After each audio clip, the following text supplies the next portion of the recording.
Hello students, how are you? Today I am going to discuss about the President of India. आज का हमारा topic है भारत के राष्ट्रपति। भारत के राष्ट्रपति का निर्वाचन, भारत के राष्ट्रपति पद के योग्यता, वेतनमान, ये सभी विषयों पर आज के इस वीडियो में हम आपसे चर्चा करने वाले हैं। आज हम सबसे पहले आपसे भारत के राष्ट्रपति के निर्वाचन से संबंधित टॉपिक पर चर्चा करने वाले हैं इस वीडियो में। The president of India is the constitutional head of this country. और भारत का राष्ट्रपति इस देश का संवैधानिक प्रमुख है, राष्ट्र प्रमुख है। देश में जितने भी कार्य होता है सब राष्ट्रपति के नाम से होता है। भारत के राष्ट्रपति के कार्य और अधिकार के बारे में बहुत विस्तार से संविधान में वर्णन किया गया है।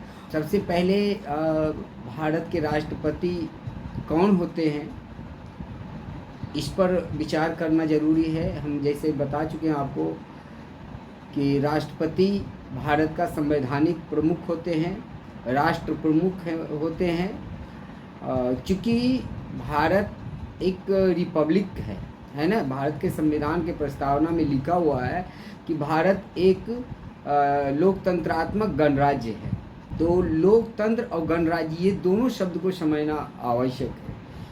अगर किसी भी देश में शासन का प्रमुख जनता के द्वारा प्रत्यक्ष रीति से चुना जाता है तो उसको हम लोकतंत्र यानी डेमोक्रेसी कहते हैं। In a democratic form of government the rulers are elected directly by the people through universal adult franchise और थ्रू इलेक्शन। जब इलेक्शन के माध्यम से यूनिवर्सल एडल्ट फ्रेंचाइज के द्वारा कोई भी सरकार चुनी जाती है तो ऐसे गवर्नमेंट को हम डेमोक्रेटिक गवर्नमेंट कहते हैं। और ये शासन सत्ता जो होता है उनके हेड होते हैं। और रिपब्लिक में जो राष्ट्र प्रमुख होते हैं वह जनता के वह भी चुने जाते हैं। लेकिन राष्ट्रपति हमारे देश में डायरेक्टली नहीं चुने जाते हैं। राष्ट्रपति का चुनाव अप्रत्यक्ष रीति से होता है। एकल संक्रमणीय मत पद्धति के माध्यम से राष्ट्रपति का चुनाव होता है। तो सबसे पहले हमको ये देखना होगा कि राष्ट्रपति पद पर चुने जाने वाले व्यक्ति के लिए योग्यताएं क्या हैं। तो देखिए, राष्ट्रपति पद के लिए सबसे पहली योग्यता है कि वो भारत का नागरिक होना चाहिए, है ना, be a citizen of India. दूसरा है कि उनका उम्र कम से कम 35 साल से अधिक होने चाहिए। राष्ट्रपति, उपराष्ट्रपति, राज्यपाल, इन सब की उम्र सीमा 35 ईयर्स रखी गई है। इसके बाद किसी सरकारी पद पर नहीं होना चाहिए, पागल या दिवालिया नहीं होना चाहिए, और एक सांसद बनने की योग्यता अगर वो रखते हैं तो वह राष्ट्रपति पद के लिए उम्मीदवार हो सकते हैं। क्या यह योग्यता रखने वाला कोई भी व्यक्ति राष्ट्रपति पद के लिए अपना नामांकन करवा सकता है? जी नहीं, अब ये संभव नहीं है। पहले ऐसा था। एक बार काका जोगिंदर सिंह उर्फ धरती पकड़ राष्ट्रपति पद के चुनाव में खड़े हो गए थे और सिर्फ उसके कारण राष्ट्रपति का चुनाव करवाना पड़ा था। इसके बाद यह तय किया गया कि नहीं, कोई भी व्यक्ति राष्ट्रपति जैसे पद के लिए चुनाव में यूं ही खड़े न हो जाए। इसके लिए बनाया गया कि राष्ट्रपति पद के लिए जो उम्मीदवार होंगे उनके नाम का प्रस्ताव लोकसभा या राज्यसभा के कम से कम 50 व्यक्तियों के माध्यम से किया जाना है। यानी कम से कम उनके 50 प्रस्तावक होंगे और फिर इतने ही उनके जो समर्थन में उस प्रस्ताव का जो समर्थन करने वाले लोग होंगे उनकी भी संख्या कम से कम 50 होनी चाहिए, सदस्यों की संख्या। यानी अगर लोकसभा और राज्यसभा के 100 मेंबर किसी के नाम का प्रस्ताव करते हैं तब वह व्यक्ति राष्ट्रपति पद के लिए उम्मीदवार बन सकता है। स्पष्ट है कि ऐसे में कोई भी व्यक्ति राष्ट्रपति पद के लिए नामांकन नहीं करवा सकता। या तो सत्ता पक्ष या फिर विपक्ष, ये दो व्यक्ति ही इस चुनाव में खड़े हो सकते हैं। तीसरे के लिए गुंजाइश बहुत कम बचती है। तो अभी हमने देखा कि राष्ट्रपति पद के लिए कौन सी योग्यताएं होनी चाहिए, हमने ये भी देखा कि उनके लिए कितना समर्थन होना चाहिए। अब राष्ट्रपति बनने के लिए उन्हें लोकसभा या राज्यसभा सहित किसी भी सरकारी पद पर अगर वो हैं तो उनको इस्तीफा देना पड़ता है, नहीं होना होता है।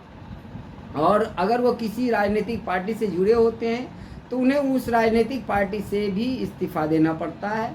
राष्ट्रपति किसी भी राजनीतिक पार्टी का प्रतिनिधित्व नहीं करता है। हालांकि हर राजनीतिक पार्टी, खास करके जो सत्ता पक्ष के लोग होते हैं, जो विपक्ष के लोग होते हैं, वह अपने अपने पार्टी के ओर से उम्मीदवार को खड़ा करते हैं। तो ये तो योग्यताएं हो गई।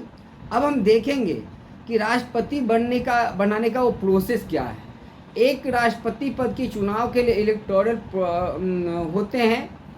ये इलेक्टोरल में लोकसभा और राज्यसभा के सभी सदस्य के अतिरिक्त सभी विधानसभाओं के सदस्य होते हैं। यानी राष्ट्रपति के चुनाव में वोट देने का अधिकार लोकसभा, राज्यसभा के सदस्यों के अतिरिक्त सभी विधानसभाओं के सदस्यों को वोट देने का अधिकार होता है।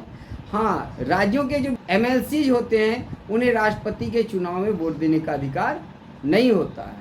और इसका बड़ा कारण यह है कि भारत के सभी राज्यों में लेजिस्लेटिव काउंसिल नहीं है, जिसके कारण ये तय किया गया कि MLC इस चुनाव में वोट नहीं देंगे। चुनाव प्रक्रिया जब शुरू होती है, राष्ट्रपति का नामांकन दाखिल होने के बाद, तो राष्ट्रपति अपने निर्वाचन के लिए सभी राज्य के कैपिटल होते हैं वहाँ जाते हैं और सभी राजनीतिक पार्टियों से अपना समर्थन मांगते हैं। इसके बाद वोटिंग एक प्रोसेस अपनाया जाता है जिस एकल संक्रमणीय मत पद्धति कहा जाता है, सिंगल ट्रांसफरेबल वोटिंग सिस्टम कहते हैं। सिंगल ट्रांसफरेबल वोटिंग सिस्टम क्या होता है यह समझना बहुत ज़रूरी होता है।